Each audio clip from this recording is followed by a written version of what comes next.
engenheiro mecânico, também formado em teologia, com pós-graduação em políticas públicas, e está começando o 4º mandato na Alerj. Com 50 projetos de lei apresentados na casa e determinado a se dedicar à educação, o meu convidado de hoje é o deputado Samuel Malafaia. Deputado, muito obrigada pela sua participação no Alerj Entrevista. Obrigado. Eu é que agradeço, Natália.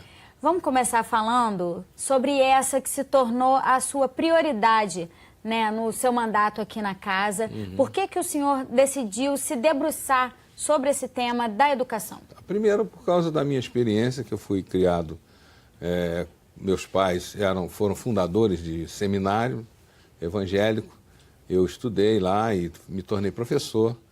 Depois passei a dar aula na escola dominical, nas igrejas, onde meu pai nos levou, né, a família, e produzi alguns livros, algum material didático para a escola dominical, para aula. Isso já está no sangue. Só que quando eu cheguei aqui, as demandas da sociedade eram diversas. E a gente, quando chega, a gente até estabelecer um rumo, um ritmo e uma objetividade no que a gente vai tratar, demora um tempo, porque são assuntos empolgantes também, por exemplo, na área de engenharia. E então, depois de passado um tempo, e a gente começou a ver as necessidades que tem o nosso país e o Estado do Rio de Janeiro de formar bem as crianças, os jovens, adolescentes, então eu resolvi, nesse mandato, me dedicar mais a projetos de educação e acompanhar isso com mais proximidade. O senhor falou sobre essa questão da necessidade da população. Essa é uma área que ainda precisa de muita atenção, né? Ainda tem muitas deficiências para serem resolvidas. Mas muitíssimas. Inclusive, uma das minhas leis, ela permite que as pessoas formadas, por exemplo, eu sou engenheiro, eu manjo muito de matemática, manjo bem de física, química, então eu poderia ser aproveitado para dar uma aula de reforço escolar, mas as escolas não permitiam, mas hoje é lei. Só que o nosso país é diferente, não se aproveitam as coisas, né? Não se divulgam. E às vezes existe até uma carência de professores em determinadas áreas, né? Porque de repente não tem tantos profissionais com licenciatura naquela disciplina específica, né? Mas e profissionais poderiam ajudar. Uma pessoa formada em química, mas que está trabalhando, um engenheiro químico, vamos dizer assim, está trabalhando na indústria farmacêutica. Tem um filho, às vezes, que está bem, estuda bem, está tudo bem, mas às vezes a pessoa tem vontade de colaborar nessa área. E não podia, agora pode. As escolas podem permitir que haja um tempo em que os alunos que têm deficiência em alguma matéria recebam instrução de alguém que entenda daquela área especificamente. Deputado, tem um projeto do senhor tramitando aqui na casa, foi aprovado recentemente no plenário, que destina pelo menos 20%, né, das vagas de estágio nos 3 poderes, né, executivo, legislativo e judiciário no Estado, para alunos de escolas públicas. Que benefícios essa medida pode trazer para esses alunos, até para a inserção, né, dessas pessoas no mercado de trabalho? É muito grande, porque a escola pública não é legal. Alguém fala aí, no meu tempo a escola pública era muito boa, mas esse tempo aí é 50 anos, porque eu, há 20 anos atrás, morei em São Paulo. Trabalhava numa empresa multinacional, bacana, minha família estava bem, de repente eu perdi o emprego. Meus filhos estudavam numa escola de freiras, de padres, de freiras, tipo Santo Agostinho, com menos qualificação, mas uma boa escola. E eu tive que colocá-los, porque não tinha mais dinheiro para pagar, na escola pública. Foi um desastre. Falta de aula, ambiente horrível, sabe? Uma falta de tudo. Então, essas crianças que precisam de estudar, mas o pai não tem como financiar uma escola paga, vão para a escola pública e depois quem vai contratar, por exemplo, um estágio, vê que estudou na escola pública, refuta para pegar um outro que vem mais bem preparado. A concorrência acaba sendo desleal. Isso é uma covardia, porque nós temos que dar oportunidade. Aí vai dizer, mas o cara estudou na escola pública e não foi bem preparado. Não faz mal, entrando para fazer um estágio, ele vai aprender. O estágio, a pessoa não vai produzir, vai aprender. E quem sabe ele ali melhore o seu nível, né, de profissionalidade, o seu nível de cultura e sai ali um profissional mais bem preparado para trabalhar.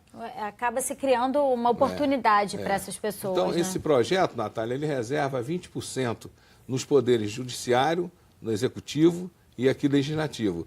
Desses 20%, metade é para negros, né, índios, descendentes de índios e quilombolas. Mas todos têm que vir da escola pública.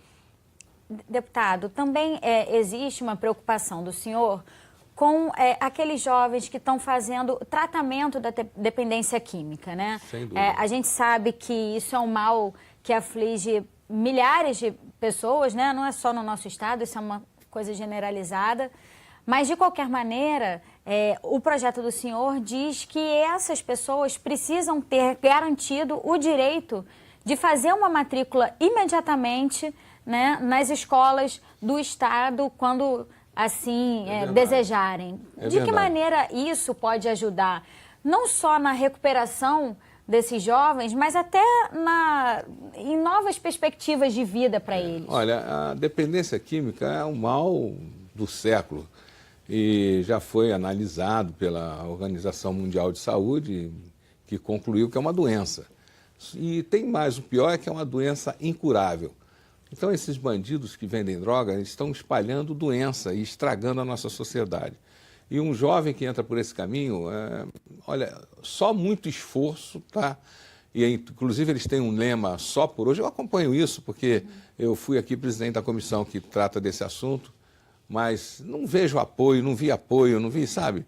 E aí eu fui fazer outras coisas, mas eu já trabalhei aqui na casa e na igreja também, acompanhando jovens adictos.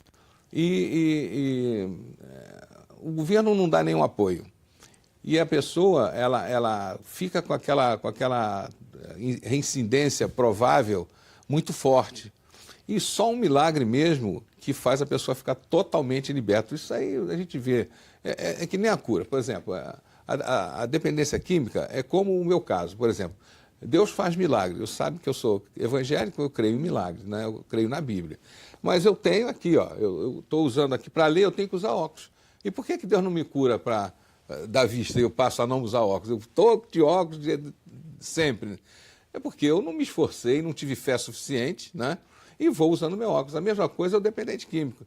Ele não é curado. Se ele tiver muita fé, encontrar um ambiente positivo, pode se curar. Mas, normalmente, ele não é curado. Ele tem que ter um remédio. Esse remédio é um centro de tratamento. Hoje existe uma possibilidade de hospital-dia, em que a pessoa recebe um choque lá de responsabilidade, de motivação para a vida, de reconhecimento da família, de amor ao próximo, e depois ele fica livre, mas volta esporadicamente, 2, 3 vezes por semana. E aí acaba caindo em tentação nesse período. Bom, muitas vezes. Muitas vezes. Tanto é que eu falei, eles têm aquele lema, só por hoje. Eles, se passar um dia e não usarem drogas, está tudo legal. Não estão se incomodando com o próximo dia, que eu vou ficar curado 3, 4 anos. Então, é um assunto que o governo deveria dar assim, uma prioridade total. Mas eu não entendo como é que o nosso governo, do Estado, do município e o nosso país, ele não se incomoda com isso. Você vai daqui para a Ilha do Governador e ali passa os turistas todos que chegam de avião. Ali em Bom Sucesso, no meio da rua, aquilo ali já tem mais de 4 anos. Aqueles jovens se drogam. Uma vergonha, um negócio. As pessoas parecem malucos, parecem que vieram do inferno. E é uma situação muito degradante. Tal a mudança, né, que faz na pessoa. Então, a ideia é que o jovem, podendo se matricular numa escola, ele possa, então, ter um diferencial para colocar a mente. Porque senão ele vai voltar, aí vai alimentar o bandido que vende e vai fazer mal, vai roubar em casa, né, ou assaltar na rua para poder ter a droga. E a pessoa instruída, educada, tem mais perspectiva, a educação tem mais chance, tem mais visão de mundo, né, para buscar outras coisas. Eu só estou aqui porque, graças a Deus, recebi boa educação dos meus pais, me interessei, estudei, senão eu não estaria aqui. Sem a educação, tá bom. Eu não quero dizer que as profissões sejam uma que não é boa, mas vem cá, tem dependendo do nível de educação, a pessoa galga posições melhores. Aqui está o pessoal trabalhando na TV. Se não tivesse estudado, ia trabalhar aqui na TV, né? O governo, se quer melhorar, tem que melhorar os currículos da escola e melhorar a participação dos jovens na aprendizagem e na educação. É importante também que se diga que esses jovens em tratamento de dependência química, diferente de jovens de famílias com recursos, né, que podem ficar numa clínica com toda a estrutura, com uma dedicação maior, muitas vezes esses jovens não têm esse espaço para se tratar.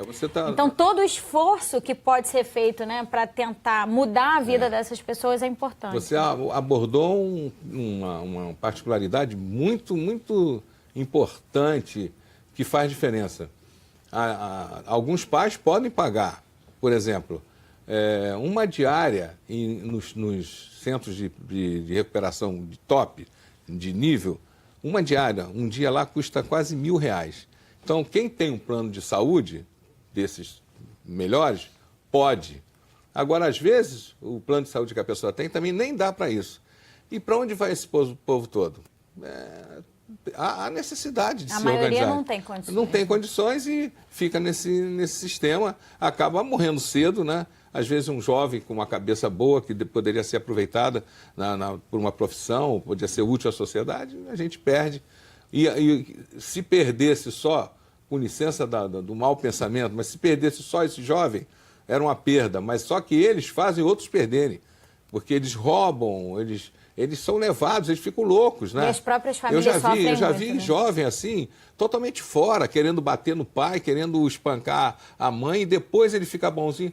Ah, me perdoe, mamãe, eu não vi, o que eu fiz? Esqueceu, porque a droga mexeu no cérebro. Totalmente fora de controle, né? É, verdade. Deputado, só para a gente encerrar esse bloco, uma outra preocupação do senhor diz respeito à merenda escolar, né, que a gente sabe que enfrenta uma série de problemas, em alguns lugares há períodos de falta de merenda ou da qualidade da merenda não ser adequada.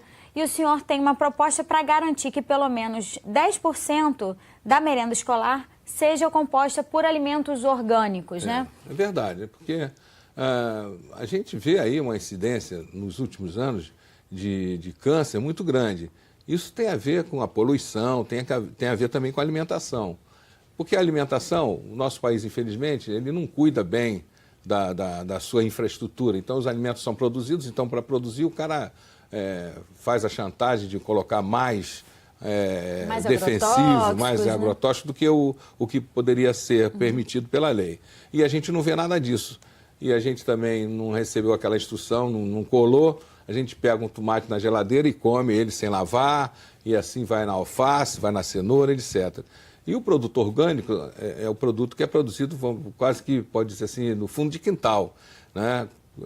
Ele não leva agrotóxico, é bem cuidado e não faz mal. Então, para a criança e para incentivar a produção desses produtos no nosso estado, que o nosso estado tem capacidade, né? Você começa... Mas esses pequenos produtores precisam de incentivo, né? Se não tiver, ele pode produzir, mas se não tiver o mercado... Demanda, a demanda, né? Não funciona. Então, a lei, o objetivo é isso, melhorar a qualidade da alimentação das crianças e dar oportunidade para que se expanda o mercado. Isso significa desenvolvimento, né, econômico da onde a gente vive. Deputado, a gente precisa fazer um pequeno intervalo, mas volta falando sobre esse assunto no próximo bloco. É só um minutinho, não saia daí.